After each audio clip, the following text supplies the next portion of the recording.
दर्शकबिन नमस्कार, तपाईँ हेर्दै हुनुहुन्छ नेपाल रविवार। लुट्न सके लुट बोलको गीतले जुन अहिले देशमा निकै नै चर्चा पाइराखेको छ, एकदम भाइरल भइराखेको छ। यो युट्युबबाट किन हट्यो, के कारण हट्यो, सम्पूर्ण नेपालीले जान्न चाहिराखेका छन्। हो यसै विषयको गीतमा आज माइती घरमा जुन तपाईँहरूले देखिसक्नु भएको छ, सम्पूर्ण युवाहरू एकजुट हुनुभएको छ। यो सरकारको विपक्षमा उत्रिनु भएको छ, सरकारको विरुद्ध उत्रिनु भएको छ। यो गीत किन हटाइयो युट्युबबाट भनेर सम्पूर्ण युवाहरूले जान्न चाहिराखेका छन्। र पशुपति शर्माले आफ्नो युट्युब च्यानलबाट लुट्न सके लुट कान्छा बोलको गीत हटाएको छ। वास्तवमा पशुपति शर्मालाई यो गीत किन हटाउन लगाइयो भनेर सम्पूर्ण जनताले जान्न चाहिराखेको छ। सम्पूर्ण जनताहरू यो गीतको समर्थनमा हुनुहुन्छ, तपाईँले देखिसक्नु भएको छ। बाँकी चाहिँ भिडियोबाट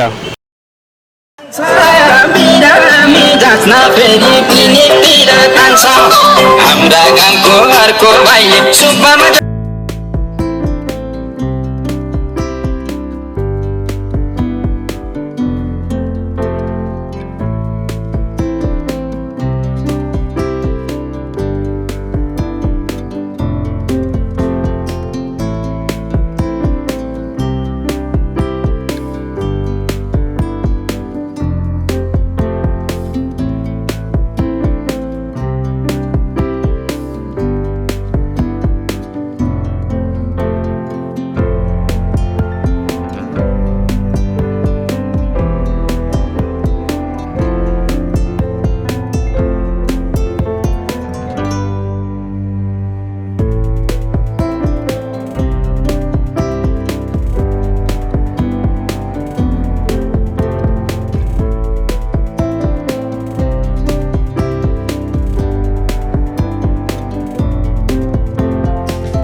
देशमा पाइँदैन नेपालमै हो सरकार कि पञ्चायत रिटर्न?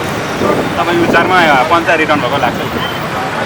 हामीले पञ्चायत पनि अनुभव गरेको होइन र यो राणाकालले पनि अनुभव गरेको होइन। हामीले इतिहासबाट पढेको हो कि पञ्चायत कालमा कि राणाकालमा यस्तो हुन्थ्यो, हामीले के अरे स्वतन्त्र रूपमा हिँडुल गर्न पाउँथेनौँ, बोल्न पाउँथेनौँ, आफ्नो भावना व्यक्त राख्न पाउँथेनौँ भन्ने जुन सुन्नमा आएको थियो।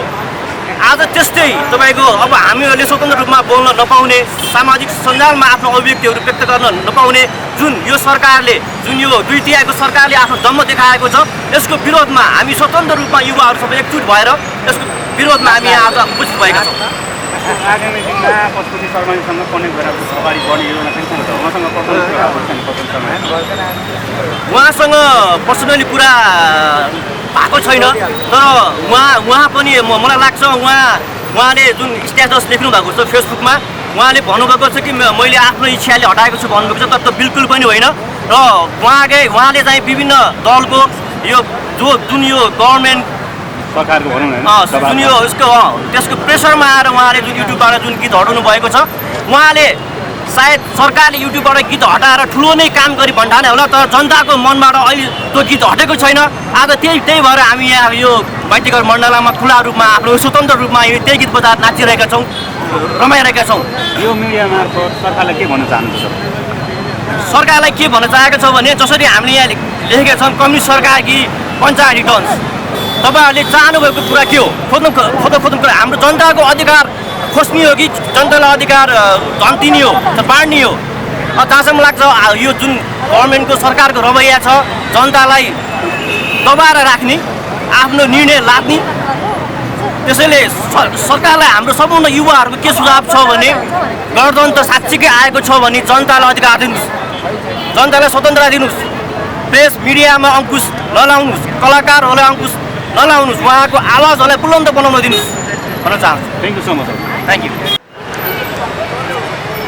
फेसबुकबाटै थाहा पाइयो है, अचम्म लाग्यो।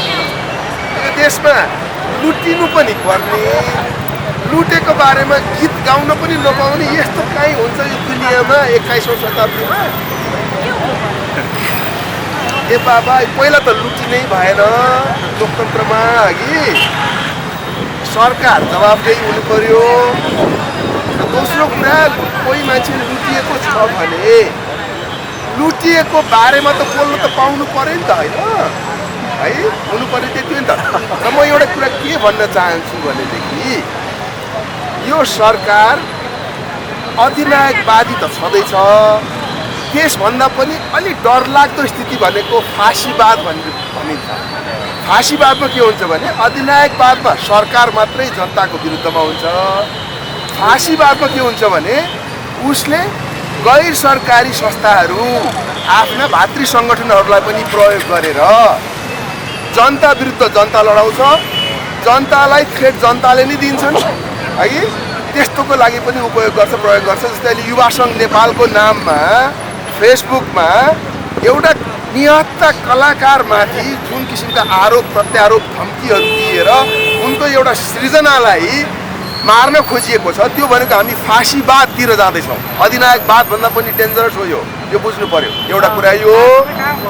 दोस्रो कुरा म के भन्न चाहन्छु भनेदेखि यो सरकारले हामी नागरिकको छ नि जुन अधिकारहरू छ, जुन हामी जन्मसिद्ध लिएर आएका हुन्छौँ, त्यो कुनै ओलीजीले दिएको अधिकार होइन, नेकपाले दिएको अधिकार होइन, नेपाली कङ्ग्रेसले पनि दिएको अधिकार होइन, त्यो कसैले दिएको अधिकार होइन। तपाईँ हामी सबैजना जन्मिँदै केही अधिकारहरू लिएर आएका हुन्छौँ जसलाई कुनै पनि सरकारले कुनै पनि बाहनामा खोज्नै पाउँदैन, र त्यो खोज्न नपाउने अधिकारहरूमाथि यो सरकार दागा धरिरहेको छ। तर यो सरकारलाई थाहा छैन 21औं शताब्दीका नेपाली जनताहरू यो सरकारले चाहे जति निरीह छैनन्। यस्ता सरकारहरू आउँछन् जान्छन्, 2 तिहाई मात्र 3 तिहाई नै भयो भने पनि यस्ता सरकारलाई नेपाली जनताले फु गरेर ढाल्दिन्छ। यो कुरा सरकारले चाहने हुन्छ। म यही सन्देश दिन चाहन्छु, तपाईँले ढाल्नुहुन्छ। तपाईँ फोटो खिचेर मात्रै बस्नुहुन्न, यही समयपछि तपाईँ गीत गाउन ढाल्नुहुन्छ। कति दिनमा ढाल्नुहुन्छ त सरकार? यो सरकार यति दिन भन्ने हुँदैन है। जस्तै हाम्रो नागरिक अधिकारहरू छ नि, कुन दिनदेखि सुरु भयो भन्ने छैन। यस्ता सरकारको दिन आउँछ है, त्यो आजको भोलि ज्योतिषी हेरेर भन्न सकिन्न। तर इतिहासमा हेर्नुभयो भने यस्ता दुई तिहाईका सरकारहरू आए, हिटलर आयो, मुसोलिनी आयो, स्टालिन आए, ती कहाँ गए है? इतिहासमा पत्ता साफ भएर गए। यी पनि छ नि 2-4 दिनको है रमझम गर्न खोजिरहेका छन्। प्रधानमन्त्रीले त 5 वर्ष पुरै चल्छ सरकार भन्नुभएको छ नि त। होइन, त्यो आफ्नो कुरा हो, तर कुन शर्तमा भनेदेखि हामीले जुन यो संविधान भनेको छ नि, संविधान जनताले गरेको एउटा सम्झौता हो। त्यो सम्झौता अर्थात् करार हो। त्यो करारमा सरकारलाई निश्चित अधिकार दिएको हुन्छ, तर उसलाई हाम्रा व्यक्तिगत स्वतन्त्रताका अधिकारहरू खोज्ने अधिकार हामीले कहिले पनि दिएको छैनौँ, कहिले दिँदा पनि दिँदैनौँ है। त्यसैले जनताको नैसर्गिक अधिकारमाथि धावा बोल्ने सरकार नैतिक रूपमा मेरो लागि त गिरिसक्यो, त्यो गइसक्यो।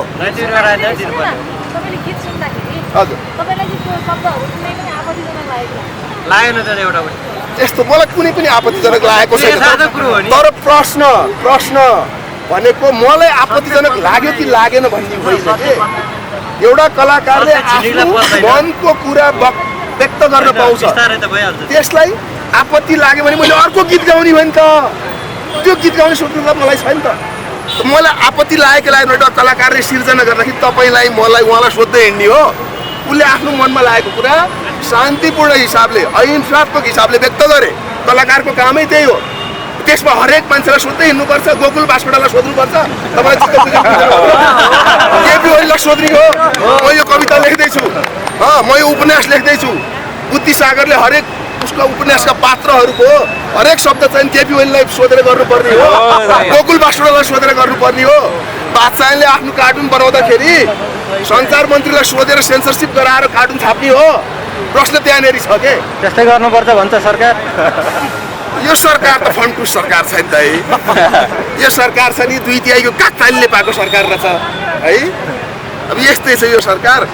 नैतिक रूपमा यो सरकार गिरिसक्यो मान्नुहोस् है, नैतिक रूपमा गिरिसक्यो नागरिकहरूको आँखामा। धन्यवाद। एउटा सन्देशमूलक गीत गाउँदा पनि यसो गर्नुभयो चाहिँ मान्छेहरूले गुन्डाने भन्नु एउटा स्वाभाविक पनि हो, त्यस कारणले स्वाभाविक भन्नुभएको होला। तर सरकारदेखि डराउनु पर्ने छैन। यो गणतन्त्र हो, आफ्नो मौलिक हक अधिकारहरू गर्न पाइनेछ होइन। आफूले कानुन अनुसारमा टेकेर चाहिँ हामीले गणतन्त्र हो यो। निर्वाचनमा बोल्न पाइन्छ, निर्वाचनमा आफ्नो अभिव्यक्ति राख्न पाइन्छ, त्यसमा नराम्रा चिजहरू केही पनि छैन जस्तो मलाई लाग्छ। त्यही भएर म यस्ता काम गरेको हुँदा गुन्डा नै खरिएको होला होइन। त्यसरी भन्नु जायज हो जस्तो लाग्छ मलाई। उहाँलाई जेल मार्ने धम्की समेत आएको पार्टिकुलर साभार भइरहेको छ। अहिले पनि सबै सञ्जालहरूमा चलिरहेको छ। के सत्य होला सरकारबाट अब उहाँसँग चाहिँ सम्पर्क भएको छैन, प्रश्न दिइसकेको उहाँको उसमा फेसबुकमा हालेर एउटा प्रतिवेदन जस्तो गर्नुभएको छ। मेरो मित्रहरू, मेरो पार्टीमा रहेका साथीका मित्रहरू अनि भावी सङ्गठन भन्ने थोरै आएको छ। त्यस कारणले गर्दाखेरि उहाँले बन्द गर्नुभएको भन्नुभएको छ। हुन पनि हो, अब एउटा सबैबाट दबाब आयो भने आफ्नो छिमेकी आफ्नो उसमा भएको पार्टीमा लागेको साथीहरूले भनेपछि म कलाकार हो, एक्लै हिँड्नु पनि पर्छ, हरेक ठाउँमा प्रस्तुति दिनुपर्छ र अनि सरकारले नै यस्तो गरेको छ भने उसलाई आफ्नो शरीरको सुरक्षाका लागि पनि उहाँले बन्द गर्नुभयो होला। त्यस कारणले स्वाभाविकै होला जस्तो लाग्छ। अर्को कुरो उहाँले सबै सञ्चारमा आफ्नो फेसबुकमा पनि म आफूले हटाएको हो, सरकारले होइन अथवा म आफूले सच्याउने त्यो कुराहरू साँच्चै होला जस्ताको तस्तो सुन्नुपर्छ होइन। तर उहाँले भनेको चाहिँ पनि अब दबाब आइरहेको छ, सरकारले बन्द गर्नुपर्छ हल्ला सुनिसकेपछि होइन। अब म पनि माथि गर्छु भन्नु स्वाभाविक होइन र। उहाँले भन्नु पनि भयो होला होइन। अब त जनता सरकारै लागिसकेपछि कस्तो के लाग्छ र होइन। देशमा न्याय कहाँ पाइएको छ र मलाई पाएँ पाएँ, त्यही कारणले स्वाभाविक पनि होला। म त्यो बुझ्ने दाइराई हरेको काम पनि हालेर सोध्ने पनि प्रयत्न गर्छु। कसको दाइराई छ ओके। हामी अन्त के भन्न चाहन्छौँ नेपाली अडियन्स म सबै जनताहरूलाई के भन्न चाहन्छु भने यो गीतले सन्देशमूलक दिएको छ, भ्रष्टाचारको बारेमा बुलन्द रूपमा आवाज दिएको छ र यी कलाकारहरूले नै के त देश विकासमा धेरै टेवा पुऱ्याउनु भएको छ होइन। नेताहरूले धर्मशाला बनाएका छन्, बाढी पीडितलाई राहत दिएका छन् होइन, मुसर बस्ती बनाएका छन् भूकम्प पीडित गएको बेलामा। त्यही भएर कलाकारहरूको पनि देश विकासको लागि अहम भूमिका हुन्छ। त्यस कारणले उहाँको सङ्गीतलाई मर्न नदिउँ, उहाँले गरेको सिर्जनालाई आलस्यता गरेनौँ। हामी सबै जनता मिलेर उहाँको गीत युट्युबमा हटाइएको छ, फेरि राख्न लगाएर सम्पूर्ण देशमै जनताहरूमा सन्देशमूलक होस्, यसरी यसरी भ्रष्टाचार भइरहेको छ, यस्तो भइरहेको छ भन्ने सन्देशमूलक गरौँ। अन्त्यमा गीत गुनगुनाउने सोचेको आउँछ। सम्पूर्ण मिडियाहरू एकसाथमा होइन, आज चलचित्रको प्रेस मिट होइन, न कुनै सेलिब्रेटी हो, तर एकजना स्पेसल सेलिब्रेटी भन्दा एकदम कम हुनुहुन्न, किनकि नेपाली गीत सङ्गीतलाई अत्याधिक माया गर्ने र हाम्रो पशुपति दाईको कुराको बिचमा आज हामी छौँ र स्वागत छ हाम्रो। नमस्कार, म टिकेश्वरी म कपनबाट। पहिलो कुरो गीत सङ्गीत एकदमै मन पराउने मान्छे तपाईँ, मनपर्छ नेपाली कला संस्कृतिलाई मन पराउने मान्छे मन पराउने होइन। स्पेसली अहिले चाहिँ हामी पशुपति दाईको लागि, पशुपतिजीलाई मन पराउनको लागि, मन पराएको कारणले आज हामी यहाँ छौँ है, हजुर जाडोमा काठिँदै। हजुर। ओके, यो न्युज फर्स्ट कसरी थाहा पाउनु? पहिलो एउटा हुन्छ नि न्युज फर्स्ट मैले अब अस्ति हाम्रा गरिब दुखी नेपाली दाजुभाइ दिदीबहिनीहरूले विदेशबाट आएको सरसामान के अरे एयरपोर्टमै लुटियो हाम्रो दाजुभाइको लागि। त्यसपछि पनि उहाँ हाम्रो अहिलेको एकदमै हेल्पफुल रवि लामिछाने र रेखा थापाज्यूले एकदमै उहाँको लागि सङ्घर्ष गर्नुभयो, अगाडि काम कुरो अगाडि बढाउनु भयो। उहाँलाई धेरै धेरै धन्यवाद दिन चाहन्छौँ नेपाली दाजुभाइको लागि भने अहिले यसको सिलसिलामा यहाँ अहिले एकदमै चर्चित भाइले गीत गाउनुभयो। त्यो गीतको एकदमै गीत गाउनुभयो, खुसी छौँ हामी नेपाली दाजुभाइ दिदीबहिनी जनताहरू नै खुसी छौँ। किन नेपाली दाजुभाइको लागि त्यो गीत सरकारको लागि होइन, सरकारले त्यो भाइलाई एकदमै दबाब दिने कुरो कुनै छैन, किनभने उहाँले गाएको गीत त्यो भ्रष्टाचार गर्ने मानिसको लागि मात्रै हो। भ्रष्टाचार नहोस् भनेर गीत गाउनु भएको छ। लुट्न सके लुट कान्छ, नेपालमै हो छुट भनेको सरकारलाई दबाब दिनुभएको छैन। उहाँले एकदमै राम्रो सन्देश दिनुभएको छ। यो सन्देश अहिलेको घटना कहिले नदोहोरिएर आओस् र ती भ्रष्टाचारीहरूलाई नि मनमा पनि लागोस्। नेपाली दाजुभाइले भाँडा मोलेको एकदमै दुःख गरेको सर सम्पत्ति हामीले लुट्नु हुँदैन, उनीहरूले यति दुःख गरेर सङ्घर्ष गरेर ल्याउनु भएको छ। यसलाई हामीले कहिले पनि बरु यसमा थपेर दिनुपर्छ। तर हामी त नेपालमै बसिरहेका छौँ, नेपालमै हुर्किरहेका छौँ, नेपालमै राम्रो खाना खाएर बसिरहेछौँ, आफ्नो के अरे परिवारसँग छोराछोरीसँग सबै दिन गुजरा जसरी भए नि बिताइरहेछौँ। तर नेपाली दाजुभाइ दिदीबहिनीहरूले कुनै पनि अहिले हाम्रो आमा बाउ छोराछोरी दिदीबहिनीहरू बुढी छोडेर जानुभएको छ। कतिका बुढीहरू अर्को बिहे गरेर पनि छोराछोरी छोडेर जानु हलपत्र पर्नुभएको छ। उहाँले सोच्नुहुन्न किन कतिका बुढाहरूले अर्कै बिहे गरेर नेपाल विदेशबाट आएका दिदीबहिनीहरू विदेशिएका दिदीबहिनीहरूलाई छोराछोरी हलपत्र छोडेर अर्को बुढी लगेर जानुभएको छ। त्यसको लागि म के भन्न चाहन्छु भने यो सरकारलाई बुझिदिनुहोस्, तपाईँले अहिलेसम्म यी नेपाली दाजुभाइहरूले दुःख गरेको 3-4 वर्ष दुःख गरेको एकदमै मेरो बुढीको लागि, मेरो छोराछोरीको लागि र मेरो बुढाको लागि केही न केही मैले ल्याएको छु सरसामान र सम्पत्ति। यो देखाएर उनीहरू खुसी हुनेछन् भनेर ल्याउनु भएको सामानलाई कहिले पनि त्यस्तो डकैती काम नगरिदिनु होला र यो दबाब यो भाइलाई नदिनु होला। यसको लागि ज्यान मार्ने धम्की तपाईँले दिएर ज्यान मारिँदैन। हामी नेपाली जनता र दाजुभाइ दिदीबहिनी र युवाहरू नेताहरू लाग्ने पछाडि लागि पर्ने नै छौँ। उहाँको गीतलाई फेरि युट्युबमा हामी ल्याउने नै छौँ र अहिलेको यो सरकारले दबाब दिएर कुनै यो कमरेडहरूले यो यस्तो दबाब त्यो के अरे कलाकारलाई दिनु हुँदैन। कलाकार भनेको कमरेडको पनि हो र काङ्ग्रेसको पनि हो र जुनसुकै राजनीतिको लागि पनि जानुस् भनेपछि जान्छन्। तर यो कलाकारले यसको लागि गर्नुभएको छैन। उहाँले एउटा गरिब दुखीको लागि मात्र गीत गाउनु भएको छ। उहाँको लागि यस्तो गर उस्तो गर भन्ने धम्की दिनु गलत कुरा हो भन्ने लाग्छ मलाई। ओके, अन्त्यमा के भन्न चाहन्छु, उहाँले एक जमाना आफ्नो स्वर्ग प्राणभन्दा प्यारो देशलाई अमेरिका यही जापान पनि यही भन्नुहुने, आज पशुपति शर्मा दुःखमा हुनुहुन्छ, पीडामा हुनुहुन्छ, अहिले सम्पर्कविहीन हुनुहुन्छ। सायद जहाँसम्म लाग्छ उहाँ एक्लो भएको महसुस पनि होला होइन? त्यो कारणले के भन्न चाहनुहुन्छ अन्त्यमा? पशुपति शर्मा एक्लो हुनुहुन्न।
जसरी हिजो पञ्चायतकालमा गीत र सङ्गीतको माध्यमबाट जुन गल्ती गरेर आज सत्तामा गएका छन्, आज यो गाना नै जुन बन्द गरेर दबाब दियो उसको विरुद्ध आज हामी जति पनि साथीहरू यहाँ उभिनु भयो त्यसको लागि यहाँहरूलाई धेरै धेरै धन्यवाद।